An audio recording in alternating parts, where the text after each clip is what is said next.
portion has the story of the golden calf, one of the greatest sins that the Jewish people ever committed. But the question is, how do we understand the golden calf? How is it that people who just witnessed the 10 plagues, the splitting of the sea, the revelation at Mount Sinai, should think that they could substitute their God with a golden calf? They took their jewelry of their wives, threw it into fire, formed a golden calf, and started to worship it and dance around it and celebrate and say, this is the God that took us out of Egypt? I mean, it almost sounds like they're insane. And if you're not in your right mind, you're not responsible for your deeds. So what was their rationale to think that a golden calf made out of jewelry could become a god? And the Kuzari gives the following answer. We know that the Jewish people received the Torah and that Moses went to get the tablets from God. And Moses was delayed in his returning. And the nation saw that Moses was not returning, and so they panicked. They went into a state of hopelessness, and they said, we're abandoned in the desert without our leader. So now we need a new leader, a new Moses.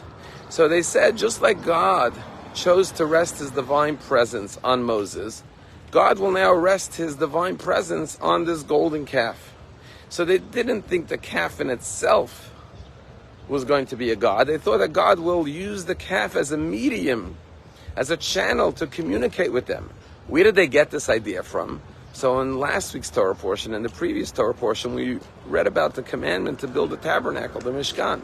And the holiest room in the tabernacle was the Holy of Holies. And the holiest object in the Holy of Holies was the Ark. And what was on top of the Ark? God said to fashion 2 golden cherubim. And God says, my voice will come and be communicating to you from between these 2 cherubim. So the Jewish people thought just like God was going to rest his divine presence on these cherubim and communicate with them through it, God will now communicate with them with his Shekhinah, his divine presence, through the golden calf. So the question then is, what did they do wrong? And the answer is that there's a big difference between the cherubim and the golden calf. And that fundamental difference is that the cherubim were commanded by God. The golden calf was their own initiative. God never asked them to make a golden calf. And if you want God's presence to rest on you, you must do it through the instructions that he gave you. And this is so fundamental to being a Jew. Sometimes we want to bring God's presence in our lives, but the only sure medium that we can use to bring God into our lives is the commandments he gave us in the Torah. And with all of our good intentions, if it's not what Hashem asked us to do, that is not the way to bring God into our lives. On the contrary, it could even be a form of idolatry. There's a story told about 2 kings who were discussing their subjects. And one king said to the other, my subjects are so loyal, they never deviate from anything I tell them to do. And so the other king said, you know what, let's put it to a test. And so they made a bet. One king would send one of his ministers to the other king with a message. And then the other king would try to get him to take off his uniform, to remove his uniform. And the first king said he will never take off his uniform because he knows that that's my instructions, never remove your uniform when you're on a mission. And they made a bet. The second king said, okay, if I can get him to take off his uniform, you'll give me 10,000 gold coins. And if he doesn't, I'll give you 10,000 gold coins. So he sends this minister on a mission with instructions not to take off his uniform.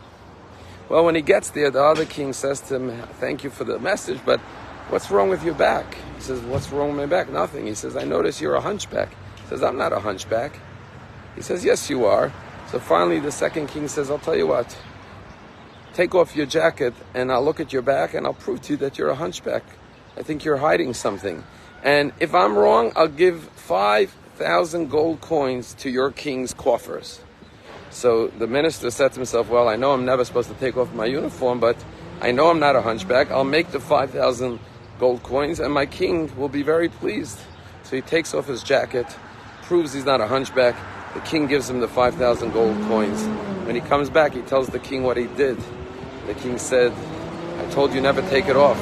I had made a bet with him that I would give him 10,000 gold coins if he could get you to take off your uniform. I now lost 5,000 gold coins. And the lesson of the story is sometimes we use our logic, our rationality, to justify, to alter, to deviate from what Hashem tells us to do. What we have to know is what Hashem tells us to do, that's the way we connect with God. That's the way we receive God's presence in our lives. We may not understand how putting on tefillin, boxes with straps and prayers in it, or shaking a lulav and etrog, or eating matzah on Passover brings God into our lives. But that's what God told us. And therefore, that is the channel. Just like when God says, my voice will come through the cherubim. Have a wonderful day.